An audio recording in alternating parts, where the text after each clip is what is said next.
사람은 하나님의 형상 따라 시험을 받았습니다.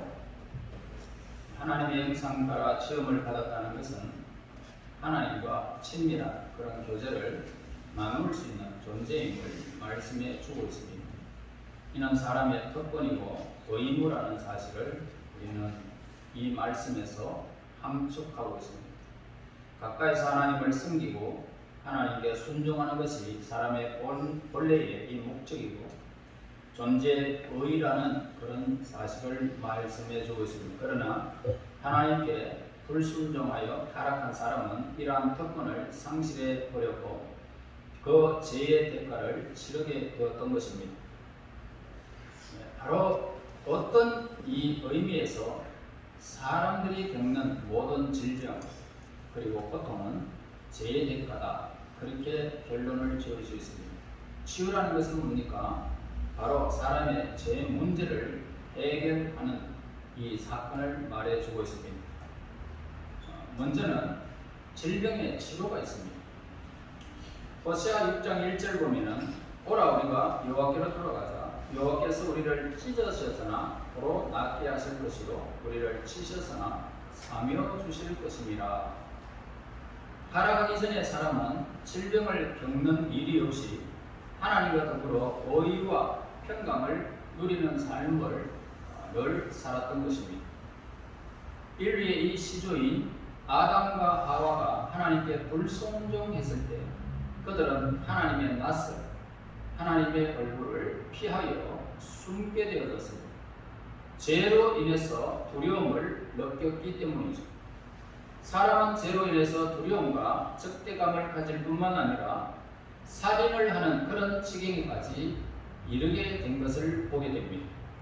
가인이 아벨을 쳐 죽인 것은 하나님께 대한 적대감과 동생에 대한 그런 분노의 발상에서 이루어진 살인사건이었던 것입니다. 사람이 이 세상을 살아가면서 겪는 모든 질병과 고통을 그것은 뭐냐? 죄의 결과라는 사실을 우리에게 가르쳐주고 있습니다. 심지어 죽음까지도 죄의 결과라는 것입니다. 그래서 죄로 인해서 타락한 사람이 질병에서 치유하려고 하면 하나님께로 돌아오면 됩니다.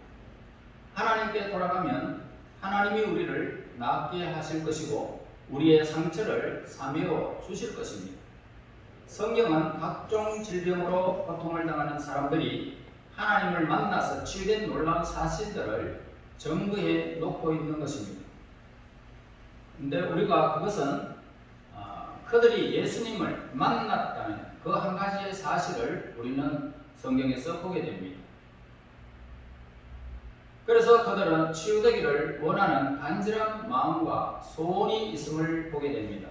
낫고자 하느냐라고 예수님께서 질문하셨을 때에 그들은 그 누가 나에게 어떤 일을 행하지 않았기 때문에 나는 어떻게 해야 낫을 줄 모릅니다 라고 했을 때에 내가 그니 믿느냐라고 했을 때 믿나이다 라고 했을 때에 거기에서 자리를 들고 일어나는 모습을 보게 됩니다. 그래서 질병의 고통으로 밤잠을 이루지 못하고 이리 뒤적 저리 뒤적 하는 사람들이 오늘 우리 주변에 많이 있습니다. 수많은 의사들을 만나보고 가진 처방을 다 써보지만은 병을 고치지 못하는 자들의 고통이 얼마나 큰지를 우리는 그 사실을 그들 이외에는 잘 모르고 있습니다. 이러한 자들은 더욱 예수님을 찾아야 하는 것입니다. 예수님을 만나면 영육간의 치유를 받을 수 있습니다. 그리고 죄의 용서입니다. 이사야 1장 18절의 말씀에서 이렇게 말씀합니다. 여호와께서 말씀하시되 오라 우리가 서로 변론하자. 너희 죄가 주홍 같을지라도 눈과 같이 희어질 것이요 진홍같이 붉을지라도 양털같이 희게 되리라 라고 말씀합니다. 환자가 질병의 부위를 의사에게 드러내야 그 병을 고칠 수 있는 것처럼 죄의 문제를 또한 드러내야만이 우리가 죄의 문제를 치유받을 수 있습니다. 법정에서 죄인의 죄질을 드러내어 신문한 뒤에 그 죄에 대한 형벌, 형량이 결정되듯이 사람은 하나님 앞에서 자신의 죄인됨을 고백하는 것입니다. 그래서 자신이 의롭다고 생각하는 사람은 자신을 변명할 뿐이지 하나님 앞에서 죄를 고백하지 않게 됩니다. 그래서 죄의 고백은 겸손한 자만이 하나님 앞에 할 수 있는 행위입니다. 겸손한 사람은 자신의 죄를 상하고 통회하는 심령으로 고백을 하게 되죠. 이런 사람을 묘사하여 성경에서 마태복음 5장 3절에서 심령이 가난한 자다라고 그렇게 기록을 하고 있습니다. 이런 자에게는 천국이 주어진다라고 했습니다. 심령이 가난한 자는 복이 있나니 천국이 저희 것입니다. 성도는 하나님께 자신은 아무것도 아니고 늘 겸손한 심령으로 하나님을 바라보는 행위가 우리에게는 꼭 필요한 행위입니다. 그래서 하나님께서는 악인이 멸망하는 것을 기뻐하지 않으시고 또 회개하여 다 구원에 이르기를 하나님은 원하고 계십니다. 그러므로 예수님께서는 의인을 부르러 온 것이 아니고 죄인을 불러서 구원하기를 기뻐하시는 분이십니다. 그래서 이는 누가복음 15장에 나오는 탕자의 비유에서 잘 묘사되어 있습니다. 탕자는 자기의 뜻대로 세상을 살다가 자신의 죄인됨을 인식합니다. 아버지께서 나눠주는 그 엄청난 재산을 나아가서 전부 다 탕진해버렸죠. 그래서 먹고 마시고 취하고 수많은 사람들에게 그 돈을 영향력을 주었지만 그에게 남는 것은 바로 몸뚱아리 하나밖에 없었던 것입니다. 결국은 아버지를 생각하고 아버지의 집에는 먹을 것도 많고 그리고 쉴 것도 있고 그곳엔 종들도 많이 있고 내가 가면 아버지의 아들로서 칭함을 받을 수 있는데 내가 여기서 줄여 죽는구나 생각하고 깨달은 것입니다. 깨닫고 돌아왔을 때에 아버지의 품에 안기게 되는 것을 보게 됩니다. 이와 같이 우리 인생이 하나님 앞에 죄인됨을 깨달았을 때에 돌아오는 결심이 필요한 것입니다.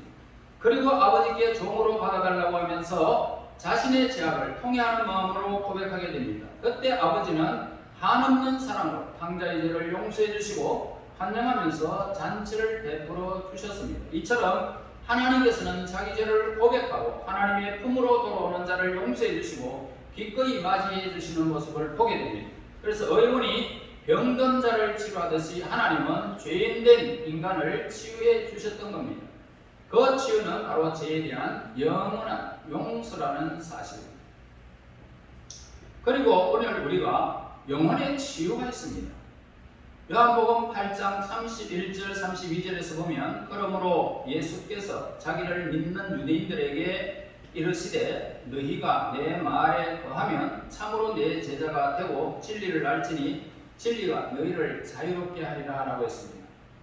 자, 예수님께서는 가난한 자에게 아름다운 소식을 전하려 오셨습니다. 마음이 상한 자를 고치시고 포로된 자에게 자유를 주시고 갇힌 자에게 노임을 전파하려고 예수님이 이 땅에 오셨습니다. 죄로 인해서 사탄의 노예가 된 인간을 자유하려고 자유를 주시려고 오신 예수님입니다. 이러한 사명을 위해서 예수님께서 고난을 받으시고 십자가에 죄인된 우리의 모습을 우리의 죄된 값을 지불하셨던 것입니다. 그래서 십자가에서 죽으심으로 모든 사람의 죄를 속량하시고 그들을 제자 삼아 예수님의 사명을 감당하게 하셨던 것입니다. 우리는 그냥 구원받은 것으로 만족할 수가 없이 우리는 사명자라는 사실을 늘 깨달아야 할 것입니다. 세상 사람들이 여러분들을 보고 있습니다. 하나님의 자녀들이 어떻게 살아가는가라고 그렇게 눈을 부릅뜨고 여러분들을 보고 있습니다. 그냥 지나치는 것 같고 아무런 관심이 없는 것 같아도 여러분들이 성도라는 사실을 알고 있습니다. 그러므로 여러분들의 은행 심사가 얼마나 중요한 사명감을 가지고 있는지를 깨달아서 세상 사람들에게 빛이 되도록 하나님이 우리에게 말씀합니다. 빛은 어둠이 있을 수가 없습니다. 어둠을 물리칩니다. 그러므로 여러분들이 빛이 되면 여러분 주위에 수많은 사람들이 그 어두움에서 밝은 빛으로 여러분들에게 나오게 되는 것입니다. 그리고 소금이라는 사실을 잊지 말아야 됩니다. 소금은 변질이 없다는 사실입니다. 변질이 없다. 그러므로 우리는 이 세상에서 신앙생활하는 자로서 교회 생활뿐만 아니라 세상살이에도 우리가 하나님께 향한 이 사명감을 우리가 세상 사람과 함께 어리석은 짓을 그대로 행하지 아니하고 우리는 구별된 자로서 변함없는 하나님 앞에 신앙의 고백을 여러분의 삶 속에서 나타내야 할 것입니다. 그래서 오늘 예수님의 제자들은 예수님께서 베푸시는 은혜로 말미암아 참 자유를 얻은 자였고 다른 사람들을 치유케 하는 영혼의 파수꾼의 역할을 감당했습니다. 우리들도 마찬가지로 예수님께 구원받은 부름받은 제자들임을 우리는 꼭 인식해야 할 것입니다. 모든 사람이 하나님과 단절됨으로 사탄의 종노릇을 하는 이 노예 상태에서 처하게 되었지만 예수님께서는 자유를 선포하시고 이 일을 성취하셨습니다. 그 결과 인간은 예수님을 믿음으로 말미암아 죄의 굴레로부터 자유함을 얻었고 사망에서 생명으로 옮겨진 바 되어졌습니다. 하나님과 단절되었지만 이제 예수님 안에서 하나님과 친밀한 교제를 나눌 수 있는 그런 부자 간의 관계가 회복된 것입니다. 이 일은 또한 성령의 역사로 이루어졌던 것을 우리는 알 수 있습니다. 예수 그리스도 안에서 있는 생명의 성령의 법이 죄와 사망의 법에서 너를 해방해 주셨노라 라고 말씀합니다. 성도는 이러한 자유를 위하여 부르심을 입은 자들입니다. 그러므로 성도는 이러한 하나님의 은혜를 깊이 우리는 감사를 드리며 방종의 육체의 기회를 삼지 마시고 서로 종노릇하면서 섬기는 자리에 이르러야 할 것입니다. 그러므로 여러분들이 세상 속에서 여러분들이 내가 섬기고자 하는 자는 분명히 여러분들은 섬김을 받는 대상이 될 것입니다. 그러나 내가 다른 사람이 나를 존경하게 보기를 원한다면 우리는 그 존경함을 받지 못한 채 역으로 가게 될 것입니다. 그러므로 하나님께서 우리에게 허락하신 이 역설적인 진리를 우리는 늘 깨달으시고 섬기는 자리, 남을 높이는 자리, 그런 자리에 우리가 이르러야 할 것입니다. 결론입니다. 죄로 인해서 찢기고 상한 심령은 하나님께 돌아와야 상한 심령을 치유받을 수 있습니다. 여기에는 먼저 사람의 죄 고백이 선행되어야 함을 말씀합니다. 하나님께서는 상한 마음으로 자신의 죄를 애통해하고 고백하는 자를 사하시며 그의 영혼을 깨끗하게 해주시는 것입니다. 오늘 본문에서 저는 미쁘시고 의로우사 모든 불의에서 우리를 깨끗게 하시는 분이십니다. 그의 육체도 완전하게 치료를 받게 주십니다. 전인적으로 치유해 주신다는 사실을 영육간의 치유를 우리에게 약속해 주고 있습니다. 이것이 예수님의 놀라운 구원의 은총임을 늘 기억하셔야 합니다. 성도는 이러한 은혜를 입은 자로서 하나님께 늘 감사 생활을 해야 됩니다. 여러분들이 어떤 일을 만나도 감사해야 합니다. 기뻐해야 합니다. 그리고 이런 생활을 하면서 다른 사람을 하나님께로 인도할 수 있습니다. 세상 사람들이 다 우지상을 한다 할지라도 우리는 얼굴을 활짝 펴고 정말로 하나님께서 나에게 주신 덧없는 이 엄청난 큰 은혜를 받은 자로서 마땅히 우리가 이 땅에서 살아가면서 해야 할 하나님께 사명받은 자로서의 삶을 잘 살아간다면 여러분들의 빛을 보고 여러분들의 그 어두운 세력들이 여러분들에게 다가오게 될 것이고 어둠이 사라지고 여러분 주위가 밝은 빛으로 가득하게 될 것입니다. 이런 진리를 알고 진리를 자유케 하는 이 놀라운 진리의 은혜를 늘 깨달으시고 우리 그 은혜를 늘 누리는 저와 여러분이 되시기를 예수님 이름으로 축원합니다. 아멘. 우리 아버지여 감사합니다. 영육의 강건함을 허락하여 주시고 죄의 문제를 해결해 주시며 구원의 반열에서 하나님의 거룩한 은총을 누리며 그 은혜를 늘 누리게 됨을 감사합니다. 오늘도 하나님께서 주신 이 모든 세상의 수많은 일들을 통하여 이제 저희들이 나아갈지라도 무슨 일을 만날지라도 감사하며 기뻐하는 하나님의 사람들이 되게 하시고 하는 수많은 사람들을 만날 때마다 우리의 얼굴에 빛의 광채를 통하여 수많은 영혼들이 그 어두움의 세력에서 벗어날 수 있도록 전도의 은혜도 사명도 허락하여 주시옵소서. 오늘도 하나님의 선하신 뜻 안에서 날마다 아름답게 성장하고 생활하여 하나님의 그 은혜를 영원히 누릴 수 있도록 도우시옵소서. 예수님 이름으로 기도하옵나이다. 아멘.